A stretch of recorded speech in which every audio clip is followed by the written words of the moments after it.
Salut les gens, c'est Anakin68 pour le forum ici, arrête-public.com. Juste un petit café du samedi matin, 12h48. Hein. Mais bon, je me suis couché tard, donc je me lève tard, puis ce matin je suis peinard, ce week-end pas de soirée et tout. Simplement pour revenir un petit peu pour les gens qui se demandent encore si ça vaut le coup de se lancer dans le do it yourself, donc fais-le toi-même, hein, les fameux liquides à faire soi-même. Et puis en même temps remontrer un petit peu comment on se recharge un carto avec un petit global fill-in, donc ce petit appareil là, ce petit truc qui m'avait été gentiment offert par Rico à l'époque, je crois, hein, je veux avec ces personnes, je crois, parce que franchement je trouve ça super pratique. Alors première chose, je vais commencer par recharger mon carto avec ça. Hein, donc actuellement pour ça, bon, je perds pas mon temps à vous dire que j'ai un Provari, tout le monde le sait maintenant. Qu'est-ce que j'aime bien dans le Global Fill-In, c'est qu'on s'emmerde plus avec une seringue, tout simplement. Alors je sais qu'il existe des pipettes avec des comment dire je vais y arriver, comme des seringues au bout, des aiguilles, voilà. Mais soit j'en ai pas trouvé, soit j'ai mal cherché, soit c'est les deux. Et puis au final, je m'y retrouve bien avec ce petit truc-là. Vous voyez, on le met à l'intérieur, comme ceci. Hein. Sinon, mon focus, il est jamais gentil avec moi en ce moment. Ah bah, si je le mets pas en automatique, il va pas se passer grand-chose. Voilà. Ouais, c'est mieux. Donc vous voyez, on le passe à l'intérieur comme ça, ce qui permet de maintenir l'étanchéité avec le carton. Et du coup, on prend son liquide et on le remplit à l'intérieur. Donc ça, c'est assez pratique. Vous voyez, la manip, c'est ça. Donc c'est vraiment sans filet parce que je fais ça au-dessus de mon clavier. Et vous voyez, j'ai peur de rien. Hop là. Ça remplit vachement vite, c'est vachement pratique. Disons que maintenant, la seringue, moi, elle me sert vraiment à démarrer le cartoviseur. Mais sinon, il marche bien mon focus ce matin. Mais sinon, c'est tout, quoi. Je ne m'en sers plus pour les rechargements. Donc après, un petit coup de chiffon sur le bousin, toc, on l'enlève. Toujours bien rappuyé sur le tank, sur une surface un peu dure pour être sûr que la collerette du tank ici, elle dépasse correctement. Il est super en forme mon focus ce matin. Voilà, la collerette du tank, elle dépasse un petit peu. Pour ceux qui connaissent pas non plus, j'ai acheté un gros drip Ming comme ça. Je l'ai eu chez Christopher, j'adore. Franchement, j'adore. J'aime bien le côté. J'aime bien le côté assez énorme comme ça. Attendez, quittez pas parce que je reçois plein de messages de l'autre côté. Je réponds vite fait.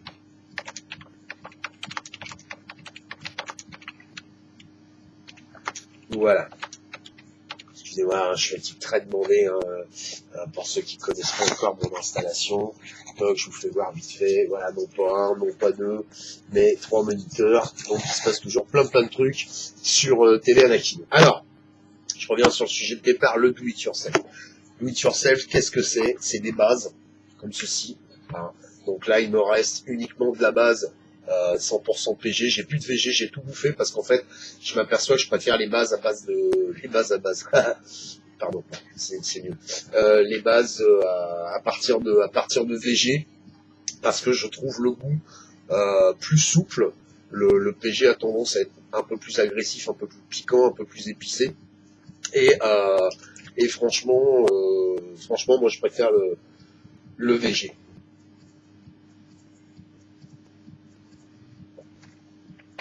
Je préfère le VG. Je vais lui dire que je suis au téléphone parce que sinon je m'en sortirai pas. Donc je préfère le VG. Alors le principe du do it yourself, qu'est-ce que c'est? Donc voilà, c'est une base à base, je vais la faire 10 fois. Hein. Donc c'est de la nicotine, du propylène glycol dedans, et surtout une concentration à nicotine que vous devez choisir avec parcimonie. Hein, c'est-à-dire précisément, là par exemple, moi il me reste du 18 mg. Vous voyez, ma base en glycérine, donc en VPG, donc en fait c'est pas complètement de la glycérine, il y a un mélange propylène glycol et glycérine végétale, elle était à 26 mg. Donc à mon avis, ça va pas me suffire. Mais bon, c'est tout ce qui me reste. Alors ensuite, qu'est-ce qu'on va mettre dedans? On va mettre des arômes. Alors ici, qu'est-ce qu'on a? On a de l'arôme camel. Hein, bah oui, bien sûr, puisque quand je fume, puisque moi je fume encore, je fume des camels, tout simplement. Après, qu'est-ce qu'on a? On a de l'arôme à la banane. Pour ceux qui ont suivi un peu mes aventures ou qui regardent un peu les posts que je fais de temps en temps, je suis un grand fan de ce goût. Alors, la question que tout le monde se pose, c'est comment ça se dose? Et bien en fait, comment ça se dose? Ça se dose en fonction de ton goût, tout simplement. Alors, il y a sur les sites, notamment chez Inawera, puisque moi je fais mes commandes chez eux, des indications. 10 gouttes pour 3 millilitres, ou 3 gouttes pour 10 millilitres, ou 5 gouttes pour 7 millilitres, etc. Mais c'est vraiment des indications. Après, la seule personne qui peut vraiment déterminer quel est le goût que vous allez préférer, eh bien c'est vous-même. Alors, il y a deux écoles. Soit au départ, vous vapiez avec des liquides que vous connaissiez très très bien, qui étaient déjà préfabriqués, et dans ces cas-là, il vaut mieux essayer de retrouver ce type d'arôme. Soit vous vous lancez dans l'expérimentation, le risque étant de temps en temps de foirer un liquide et de plus du tout avoir envie de le vaper. Moi, j'ai pas opté pour cette option-là, parce que j'ai pas envie de me lancer dans dans l'expérimentation. Actuellement, mon grand kiff, alors je vais encore vexer des gens, mais je sais plus qui m'avait envoyé ça. Je sais plus si c'est Denis ou si c'est Psion, l'un ou l'autre, ou peut-être complètement quelqu'un d'autre.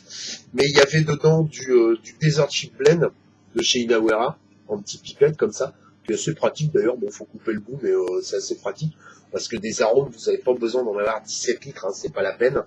Moi, j'ai reçu ma commande de 200 millilitres de base il y a 15 jours, 3 semaines, quelque chose comme ça. Vous voyez, il me reste encore des bouteilles d'arômes que j'ai même pas ouvertes, alors que j'en avais pris 3 ou 4, non 3. Ouais, 3. Vous voyez, il me reste encore un camel non ouvert, un banane non ouvert. Et dans ceux que j'ai utilisés, le camel, il manque vraiment pas grand-chose. Voilà. Je sais pas si vous arrivez à voir le niveau. Oui, on voit le niveau. Il est super gentil, mon Focus, ce matin, je vois pourquoi. Je crois qu'il est content, je suis en vacances. Et pour la banane, ça, c'est même pas de la banane à moi, c'est de la banane que Inmolco m'avait envoyée. Vous voyez, mes pots de banane sont les jeux. C'est lourd les jeux de mots ce matin. Je les ai pas ouverts encore. J'en avais ouvert un vite fait pour le goûter, mais il m'en reste encore un. Attendez, c'est quoi ça? Camel, ouais, banane, vous voyez, il me reste encore un camel et un banane complet. Parce que ma façon de procéder est la suivante. Moi, je récupère des bouteilles de 30 millilitres comme ça. Donc ça, c'est une bouteille qui venait de chez Alpha Liquide, c'est de la glycérine végétale concentrée. Et mes mélanges, je les fais là-dedans. Et je les fais là-dedans, pourquoi? Parce que je suis sûr de mon coup, en fait. Je sais que j'aime la banane, je sais que j'aime le goût de camel, et je sais que j'aime le goût de Desert Chip. Après, je vais rajouter plus de goût de l'un ou de l'autre, en fonction du goût que j'obtiens. Mais après, ce que je vous conseille, si vous démarrez dans le do-it-yourself, c'est d'embrayer le truc avec des bouteilles de 10 millilitres, pour pas vous planter, voyez. Alors, une chose que j'ai remarqué aussi, et ça, il y a beaucoup de gens qui l'ont noté aussi sur le forum, et je pense que c'est pas inintéressant de s'en souvenir. Exemple tout simple. J'ai fait cette bouteille samedi dernier. Samedi dernier, le liquide était complètement blanc quand j'ai fait mon mélange. Vous voyez? Là, on est une semaine après. Je vous laisse apprécier vous-même la couleur du liquide. Voilà. Vous voyez, ça a complètement changé de couleur. On est sur un truc un peu jaunâtre. Un peu jaune pisse, comme dirait l'autre, hein. Ce qui indique très clairement un changement, une modification du goût à partir du moment où on les laisse reposer. Oui, c'est lui Pierrot qui m'avait parlé de ça, qui m'avait dit Jim, fais-toi 10 millilitres de banane, fous-la dans un coin, laisse-la reposer 10 jours, goûte-la d'abord, laisse-la reposer 10 jours, reprends-la 10 jours après. Ça, à mon avis, il faut avoir aussi, je pense, une petite notion de patience par rapport à la préparation des liquides, parce que le goût est pas du tout le même. Alors, pour finir là-dessus, pourquoi j'aime bien les préparations à base de VPG, et là je vais aller encore plus loin puisque je me suis commandé de la base en PG, pas en PG, en VG, c'est-à-dire en 100% VG, et j'ai l'intention de me faire un mélange VPG VG, donc glycérine végétale, propylène-glycol plus glycérine végétale, bah, c'est tout simplement parce que personnellement, mais après c'est toujours affaire de goût, je trouve le goût plus arrondi, plus cool, plus soft, plus smooth, pour ne pas dire, en bouche au niveau de la gorge. Alors, le défaut des liquides en VG, en règle générale, c'est que le hit est un peu moins prononcé, voire beaucoup moins. Alors, il y a une solution, c'est d'avoir un mode à voltage variable. Après, vous n'êtes pas absolument obligé d'acheter un Prodari, même si je vous le conseille. C'est d'avoir un mode à voltage variable qui va vous permettre de monter haut dans les tours en augmentant justement cette sensation de hit sans pour autant pulvériser le goût. Et alors, pour vous donner un ordre d'idée, moi, ma vitesse de croisière au niveau de la vape, c'est du 4,7, 4,8 au réveil, pour pas que ça t'emporte la gueule, et ça se termine toujours, donc une fois que la phase réveil, premier café par exemple,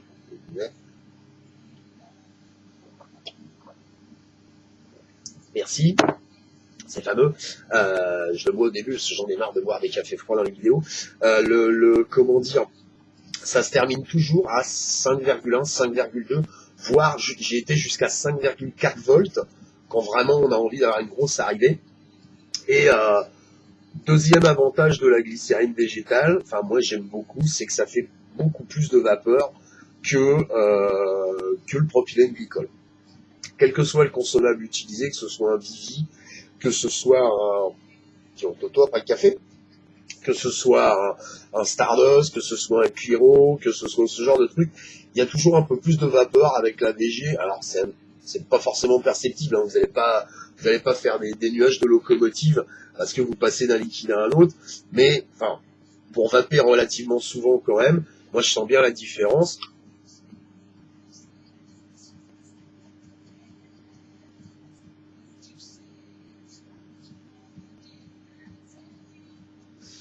Voilà, vous voyez, ça envoie quand même déjà pas mal, alors qu'au niveau du réglage, on est à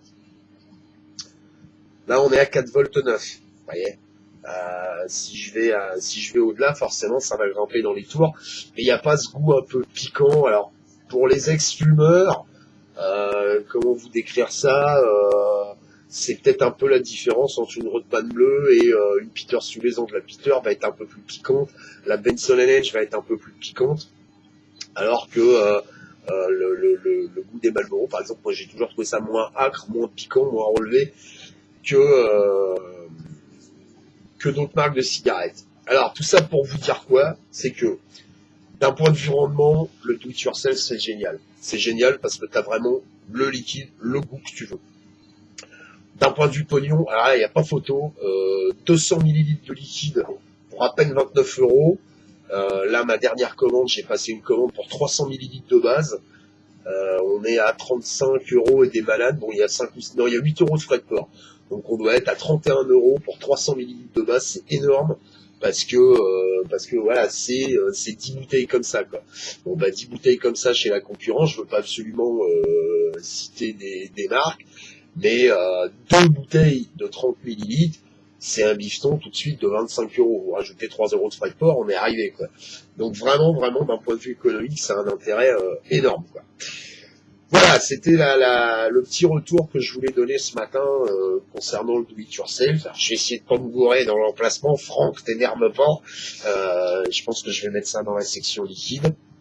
Mais c'est là où on s'aperçoit que quand tu as trouvé le bon liquide, à savoir le do it yourself, quand tu as trouvé le bon consommable, je crois que définitivement pour l'instant j'ai rien trouvé de plus probant que les cartoniseurs avec le tank, hein. Évidemment le tank Prodari est très joli, mais néanmoins j'ai encore avec moi ce genre de système,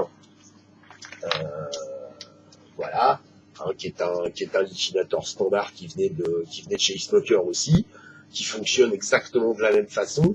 Ça monté sur un VV350, sur un Vamo, sur un Lavatube. Alors le Lavatube, plutôt les dernières générations. Moi, j'avais un Lavatube qui était assez ancien, qui marchait pas terrible. Ça marche du feu de Dieu, hein. Ça marche du feu de Dieu, hein. Les cartons, moi, je les prends à 2 ohms. 2 ohms, ça vous permet d'aller à 4 volts 5, 5 volts, voire 5 volts 5 sans que ça vous carbonise la tronche. Je pense m'en racheter quelques-uns quand même en 1 volt 5 pour si de temps en temps j'ai envie de me faire un coup d'IGO comme ça tout simple.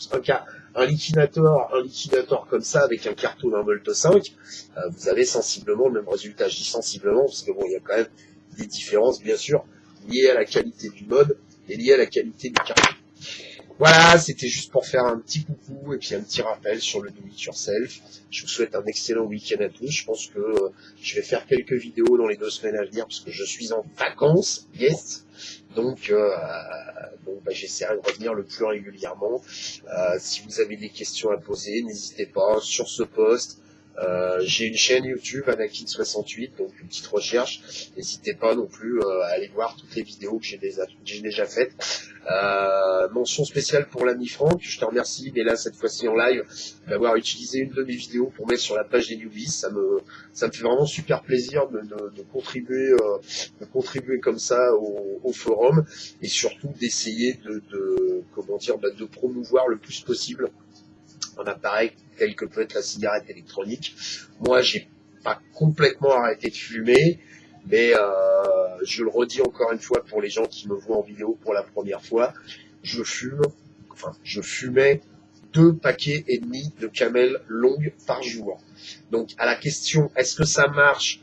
Est-ce qu'on n'est pas en manque? Est-ce qu'on n'est pas stressé? Très clairement, la réponse est oui, quoi. Je veux dire, rien ne m'empêche de griller une cigarette quand j'en ai envie. Ce matin, je me suis levé, première clope, c'était une cigarette. Dès la deuxième, je me mets là-dessus à 4 volts 8 et je vais monter dans les tours. Et là, je sais que je suis parti à me servir de ça jusqu'à ma prochaine cigarette. Mais en tout cas, entre les deux, faut savoir que j'étais quelqu'un qui arrivait à dégommer un paquet de clopes entre 9h du matin et midi le samedi matin, en glandant comme ça devant l'ordinateur. Voilà, je vous souhaite un excellent week-end à tous, de très très bonnes fêtes de fin d'année. Faites-vous offrir un maximum de clopes électroniques et de consommables, de machins miseurs, comme on les appelle sur le forum. Je vous envoie mes amitiés et je vous dis à bientôt. Ciao, ciao.